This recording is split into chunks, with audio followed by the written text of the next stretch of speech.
معاملات وہیں کے وہیں ہو گئے. عورت جو ہے وہ ایک شو پیس ہے، بس اس سے زیادہ اس کی کوئی حیثیت نہیں ہے. آپ تصور کریں، افسوس کا احتجاج کیا، اور احتجاج اس بات پر کہ یہ کوئی زندگی ہے بکریوں کی؟ بھیڑ بکریوں کو ایک بندہ ساتھ ایک کتا.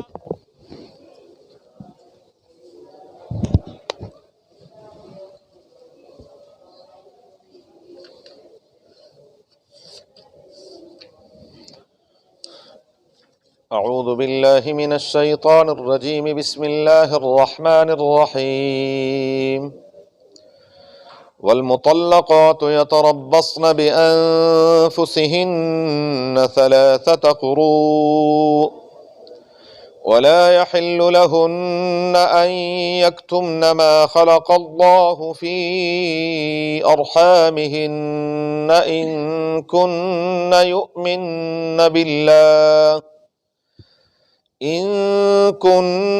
يؤمن بالله واليوم الآخر وبعولتهن أحق بردهن في ذلك إن أرادوا إصلاحا ولهن مثل الذي عليهن بالمعروف وللرجال عليهن درجة واللہ عزیز حکیم.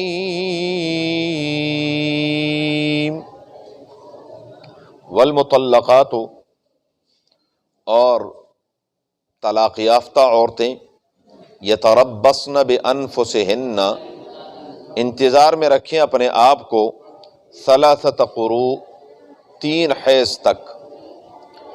ولا یحل لہن، اور ان عورتوں کے لیے حلال نہیں ہے، ان یکتمنا، کہ وہ چھپائیں، ما خلق اللہ فی ارحامہن، جو اللہ نے پیدا کیا ہے ان کے رحموں میں.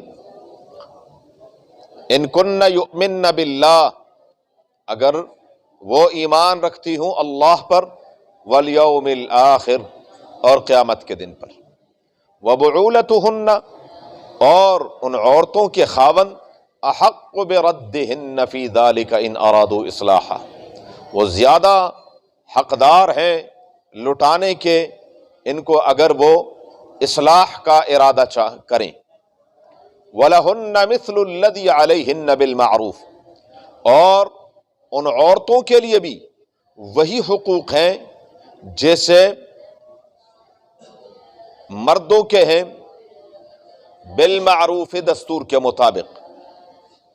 وَلِلرِّجَالِ عَلَيْهِنَّ دَرَجَةٌ، اور مردوں کے لیے ایک گنا فضیلت حاصل ہے ان پر. واللہ عزیز حکیم، اور اللہ تعالی کمال قدرت اور کمال حکمت کے مالک. والمطلقات یتربصن بانفسہن 3 قروء، سورہ بقرہ کی آیت نمبر 228 ہے. گزشتہ آیات میں اللہ تبارک و تعالیٰ نے قسم کے احکامات، اور اسی قسم میں سے قسم وہ ایلا کی تھی کہ اگر کوئی مرد قسم کھا لے کہ میں اپنی بیوی کے قریب نہیں جاؤں گا، مطلقاً کہہ دے، 4 ماہ سے زیادہ کہہ دے، 4 مہینے سے کم کہہ دے، پورے 4 ماہ کہہ دے، بہرحال اس کا حکم. تو اگر 4 مہینے تک قریب نہیں جائے گا تو پھر ایک طلاق بائن واقع ہو جائے گی، اور بعض فقہا کے دوسرے اقوال ہے. بہرحال لیکن الا کی یہ جو قسم تھی، اس میں چونکہ طلاق بائن کا تذکرہ تھا، اللہ تبارک و تعالیٰ نے ساتھ ہی طلاق کا جو مسئلہ ہے اس کو تفصیل کے ساتھ بیان فرمایا ہے. طلاق کا مسئلہ قرآن کریم میں اللہ رب العزت نے سورہ بقرہ میں جو یہاں ہے یہ تفصیل کے ساتھ جا رہا ہے آگے تک، اور اس کے بعد سورہ احزاب میں اور قرآن کریم میں 28ویں پارے میں ایک مستقل سورت ہے جس کا نام ہی سورۃ الطلاق ہے. یا ایھا النبی اذا طلقتم النساء فطلقوهن لعدتهن واحصوا العدہ. باقاعدہ وہاں پر بھی تفصیلات طلاق اور پھر اس کی عدت وغیرہ کے ہیں. شریعت نے جو یہ ایک معاہدہ مقرر کیا ہے نکاح کا، یہ جو ایگریمنٹ ہے یہ وقتی نہیں ہوتا، یہ مہینہ، سال، 2 سال کے لیے نہیں ہوتا، زندگی بھر کا سودا ہوتا ہے یہ۔ لیکن اللہ رب العزت نے جہاں تمام مذاہب میں، دوسرے مسائل میں، دوسرے احکامات میں، دوسرے طور طریقوں میں اسلام کو ایک عادلانہ نظام دیا ہے، وہاں پروردگار عالم نے اسلام کے اس جھنڈے کو اس مسئلے میں بھی سربلند رکھا ہے۔ یہود کے ہاں طلاق کا ایک عجیب و غریب قسم کا نظام ہے، بائبل کے مستقل باب ہیں، اور اس میں یہ ہے کہ اگر آپ اپنی بیوی کے متعلق کوئی بھی آپ کو غلط فہمی ہو جائے، طلاق دیں اور گھر سے نکال دیں، کوئی صفائی کا موقع نہیں ہے، کیا ہے کیا نہیں ہے، کیوں ہوا، کیسے ہوا، نہیں، بس اس کو فارغ کر دو۔ عیسائیوں کے ہاں صورتحال یہ ہے کہ طلاق ہے ہی نہیں، ایک مرتبہ شادی ہو گئی، اب جیسے بھی ہے جینا مرنا یہاں پر ہے۔ ہندوؤں کے ہاں بھی یہی تصور ہے، بلکہ کمال سمجھا جاتا ہے عورت کا کہ اگر عورت کا خاوند مر جائے اور عورت بیوہ ہو جائے تو وہ اپنے خاوند کے ساتھ ہی ستی ہو جائے، جل جائے، تو یہ اس کا کمال سمجھا جاتا ہے، ورنہ اس سے جو کم ہے جس کو وہ کام وہ سمجھتے ہیں وہ یہ کہ ساری زندگی، چاہے اس کی شادی کو ایک دن ہی کیوں نہ ہوا ہو، ساری زندگی وہ بیوگی کی گزارے گی، اور عجیب و غریب منحوس اس کو سمجھا جائے گا کہ اس کا خاوند مر گیا ہے۔ جیسے اللہ معاف فرمائے ہمارے معاشرے میں بھی کچھ ہندوانہ ذہن اس طرح کے پائے جاتے ہیں۔ اسلام سے قبل عورت کی کوئی عزت، کوئی مقام، یہاں تک روم نے بڑا احسان کیا۔ اہل روم جو اپنے آپ کو بڑے مہذب سمجھتے تھے، انہوں نے ایک کانفرنس بلائی اور اس میں فیصلہ یہ کیا کہ یہ ایک بے جان، یعنی یوں سمجھ لیں کہ ایک ہے تو جانور، جان تو اس میں ہے لیکن باقی اس کے اندر کوئی عقل، کوئی آزادی، بلکہ طریقہ یہ تھا کہ عورت گھر کے سامان کی طرح بکتی تھی، میراث میں جاتی تھی۔ خاوند مر گیا ہے، بیوی باقاعدہ جیسے دوسرا سامان میراث میں تقسیم ہوتا ہے، ایسے یہ بیوی بھی تقسیم ہوگی کہ یہ کس کے حصے میں آتی ہے۔ یہ صورتحال تھی، اور رسول اللہ صلی اللہ علیہ وآلہ وسلم کے دور مبارک سے پہلے فرانس نے ایک فیصلہ یہ کیا کہ ہے تو یہ انسان لیکن اختیار اس کا کوئی نہیں ہے۔ یہ بہت بڑا احسان تھا عورت کے اوپر، اس کے انسان تصور کیا جاتا اور انسان اس کو مان لیا گیا۔ لیکن اس کے بعد پھر صورتحال دگرگوں ہوتی چلی گئی، اور اہل یورپ نے جیسے جاہلیت کے زمانے میں اس کو ایک کھلونا بنایا تھا، آج پھر وہ جاہلیت ثانیہ کے دور میں جا کر معاملات وہیں کے وہیں ہو گئے۔ عورت جو ہے وہ ایک شو پیس ہے، بس اس سے زیادہ اس کی کوئی حیثیت نہیں ہے۔ آپ تصور کریں، افسوس کا مقام ہے، افسوس کا مقام ہے۔ میں ایک مثال سے عرض کرتا ہوں، میرے ماں باپ کی مثال لے لیتے، ماں تو پھر عورت ہے۔ میں اپنے والد کو گھر میں بٹھاتا ہوں اور ان سے کہتا ہوں کہ حضرت آپ بڑے بن کر آرام سے زندگی گزاریں، اللہ نے مجھے اتنا کر دیا ہے، میں کماؤں گا، لا کر آپ کو دوں گا، آپ اپنی مرضی سے خرچ کریں، جو آپ کا جی چاہے۔ اب آپ نے محنت، مزدوری، باہر کے کام کچھ نہیں کرنے، آپ نے کیا ہے، یہ بہتر ہے یا میں کہوں کہ ابا جی صبح میں نکلتا ہوں تو آپ نے بھی کیا کرنا ہے، آپ نے بھی نکلنا ہے، شام کو میں کما کے لاؤں گا تو آپ نے بھی کیا کرنا ہے۔ تو بتائیے عزت کس میں ہے؟ اسلام نے عورت کو ماں کی حیثیت دی، بہن کی حیثیت دی، بیوی کی حیثیت دی اور بیٹی کی حیثیت دی، اور مقام یہ دیا کہ جب یہ بیٹی ہے اور ماں ہے تو اولاد پر ان کا نفقہ فرض ہے۔ اگر یہ بیٹی ہے، رسول اللہ مبارک فرماتے ہیں صلی اللہ علیہ وآلہ وسلم، من عال جاریتین، حضور نے فرمایا جس نے 2 بچوں کی پرورش کی اور اچھی پرورش کی، اچھی تربیت کی، یہ شخص جنت میں میرے ساتھ ایسے ہوگا جیسے 2 انگلیاں ہیں۔ کیا مقام دیا رسول اللہ مبارک نے! اس نے 2 بچوں کی باپ کی حیثیت سے بیٹی کی پرورش کرے گا، اور جب یہ بیوی ادھر یہ صرف اور صرف قبول ہے کہتا ہے کہ میں نے قبول کی، قبول کرتے ہی اس کا نان، نفقہ، سکنا، اس کا خرچہ، اس کا رہنا سہنا، یہ سب کچھ کا ذمہ دار کون ہے؟ خاوند ہے، شوہر ہے، یہ اس کے تمام خرچوں کے ذمہ دار، اس کی رہائش، مکان کہاں سے کرائے پہ لیتا ہے، اپنا خریدتا ہے، جہاں سے مرضی کرتا ہے، اس کا کھانے پینے کا، اس کے لباس کا، اس کی دوسری ضروریات کا ذمہ دار کون ہے؟ یہ شوہر ہے۔ یہ شریعت نے اس کو مقام دیا، اور دور کے ڈھول سہانے ہیں۔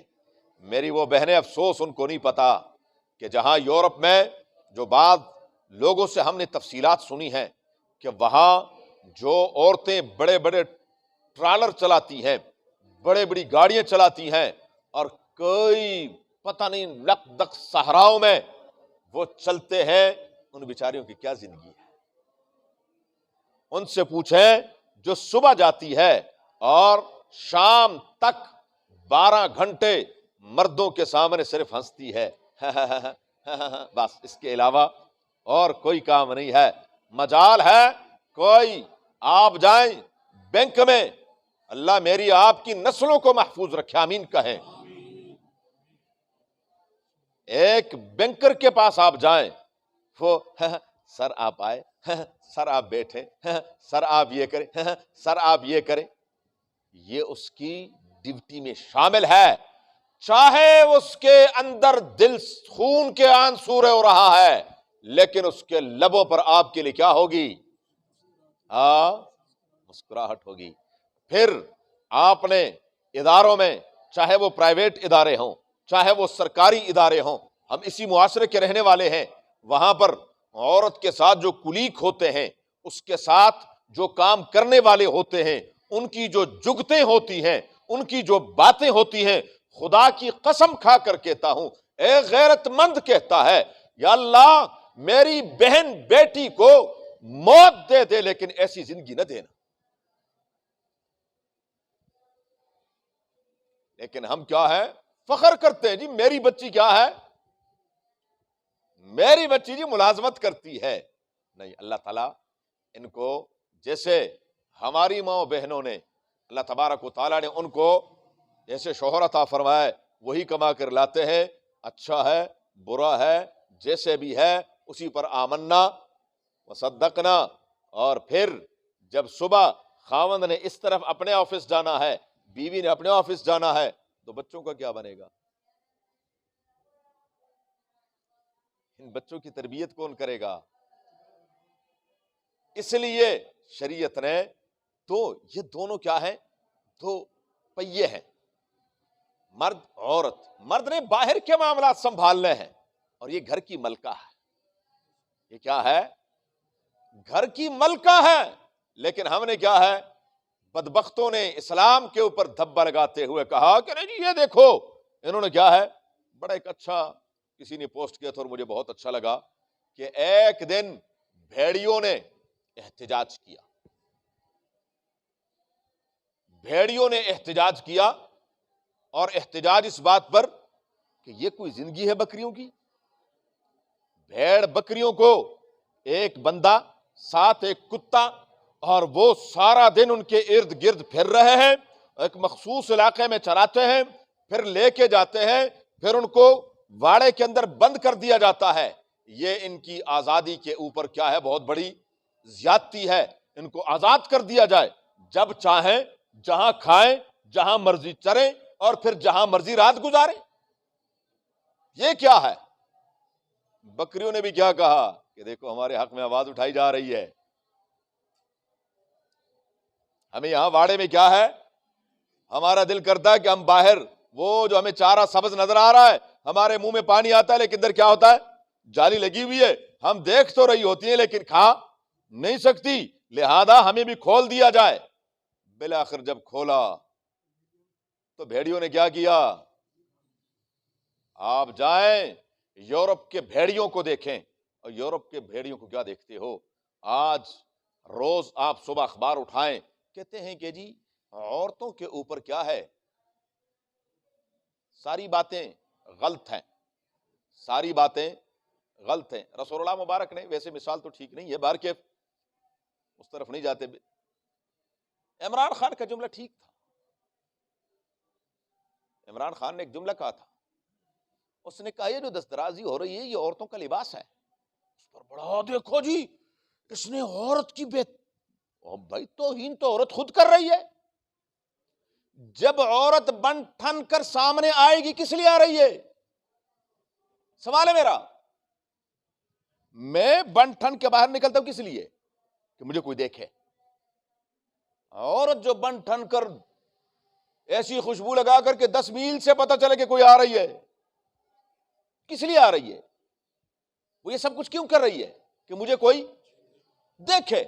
اب جب کوئی دیکھے گا اور آگے جب اس کا دل مچلتا ہے، وہ کچھ کرتا ہے، تو ذمہ دار کون ہے؟ عورت ذمہ دار ہے۔ دعوت تو اس نے خود دی ہے۔ ضرورت کے تحت نکلنے کو اسلام جائز قرار دیتا ہے۔ جہاد کے موقع پر ہماری مائیں جاتی رہی ہیں، کروڑوں اربوں مائیں ان کی جوتی پر قربان۔ جہاد میں جاتی رہی، اما عائشہ جاتی رہی، ام سلمہ رضی اللہ تعالیٰ جاتی رہی ہیں، دیگر صحابیات جاتی رہی ہیں۔ کس لیے؟ وہاں پانی بھر دیا، زخمی ہے ان کے زخموں پر کیا ہے؟ مرہم پٹی کر دی، ان کے کام کاج کر دیے۔ ضرورت کے تحت عورت کا نکلنا جائز ہے۔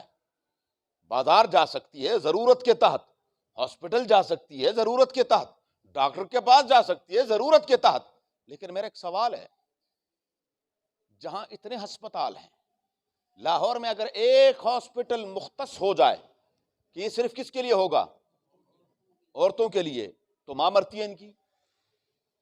ہاں، یہ میں بھی آپ بھی جب ہم ہسپتالوں میں جاتے ہیں، وہاں پر جو ڈاکٹر آپس میں ان کا جو تعلق ہوتا ہے، جو نرسوں کے ساتھ آپس میں جو معاملات ہوتے ہیں، کھلم کھلا، کوئی چیز چھپی ہوئی نہیں ہے۔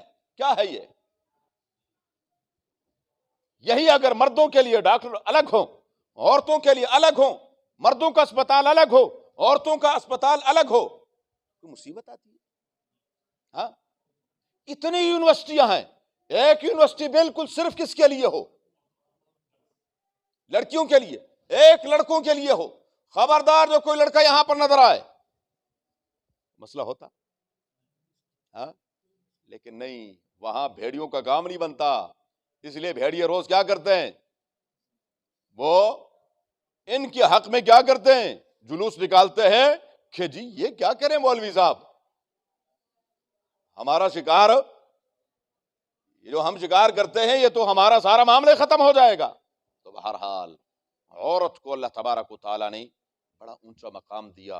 اس سے بڑھ کر اور کچھ نہیں ہو سکتا کہ دونوں جہانوں کے سردار صلی اللہ علیہ وسلم نے فرمایا الجنت تحت اقدام الامہات، جنت ماؤں کے قدموں کے نیچے۔ ماں کون ہے؟ ماں کون ہے؟ جب صحابی نے پوچھا حضور میں کس سے نیکی کروں، کس کے ساتھ بھلائی کروں، حضور نے کیا فرمایا؟ امک امک امک۔ ہم مرد ہیں، یقین کریں قبر ٹوٹ جاتی ہے کہ نہیں ٹوٹتی؟ ہاں، بچوں کی پرورش کرتے ہوئے، گھر کے کام کاج کرتے ہوئے، گھر کے سارے خرچے اٹھاتے ہوئے کمر ٹوٹتی ہے کہ نہیں ٹوٹتی؟ لیکن پھر بھی حضور نے مقام کس کو دیا ہے؟ ماں کو دیا ہے۔ مقام عورت کو دیا ہے۔ حضور صلی اللہ علیہ وسلم نے فرمایا خوش نصیب عورت وہ ہے جس کی پہلی بچی پیدا ہو۔ ہاں بچہ پیدا ہوا نہیں ہوا، خوش نصیب عورت کون سی ہے؟ جس کی پہلی بیٹی پیدا ہو۔ یہ رسول اللہ مبارک کے الفاظ ہیں، یہ مقام اسلام نے دیا۔ لیکن آج کیا ہے، وہی بھیڑی ہے، وہ کہتے ہیں نہیں، اسلام زیادتی کر رہا ہے۔ اسلام کہتا ہے کہ گھر کی ملکہ ہے، آپ جائیں گے نوکر بن کے کما کر لائیں گے اور کیا کریں گے، اس کی ضروریات پوری کریں گے اور دیں گے۔ بہرحال لیکن اگر حالات ایسے بن جائیں کہ نباہ نہ ہو سکے تو پھر کیا ہے، طلاق ہے، پھر جدائی ہے۔ اسلام چونکہ افراط اور تفریط، کمی بیشی سے پاک مذہب ہے، عادلانہ اور انصاف کا مذہب ہے، اس نے دونوں پلڑوں کو دیکھا کہ نباہ کی جہاں تک صورت ممکن ہو سکتی ہے تو نباہنا چاہیے، لیکن اگر آخری حد تک معاملہ چلا جائے اور پھر ایک دوسرے کے ساتھ کیا ہے معاملہ عدل اور انصاف کا نہ رہے، زیادتی والی بات آ جائے، تو پھر اس سے بہتر یہ ہے کہ کیا ہو جائے، جدائی ہو جائے۔ اسی کی تفصیل اللہ نے بیان کی انشاءاللہ زندگی۔ اللہم صلی علی محمد وعلی آل محمد کما صلیت علی ابراہیم وعلی آل ابراہیم انک حمید مجید۔ اللہم بارک علی محمد وعلی آل محمد کما بارکت علی ابراہیم وعلی آل ابراہیم انک حمید مجید۔ اللہم ارحمنا بالقرآن العظیم، اللہم ارحمنا بالقرآن العظیم، اللہم ارحمنا بالقرآن العظیم واجعلہ لنا اماما ونورا وہدی ورحمۃ یا رب العالمین۔ اللہم ذکرنا منہ ما نسینا وعلمنا منہ ما جہلنا وارزقنا تلاوتہ آناء اللیل واطراف النہار واجعلہ لنا حجۃ یا رب العالمین۔ اللہم نور قلوبنا بالقرآن وزین اخلاقنا بالقرآن ونجنا من النار بالقرآن وادخلنا الجنة بالقرآن۔ اللہم حصل مرادنا ويسر امورنا، اللہم حصل مرادنا ويسر امورنا، اللہم حصل مرادنا ويسر امورنا بجاہ حبیبک المصطفى ونبیک المرتضى صلی اللہ علیہ وآلہ واصحابہ اجمعین برحمتک یا ارحم الراحمین۔ جزاکم اللہ۔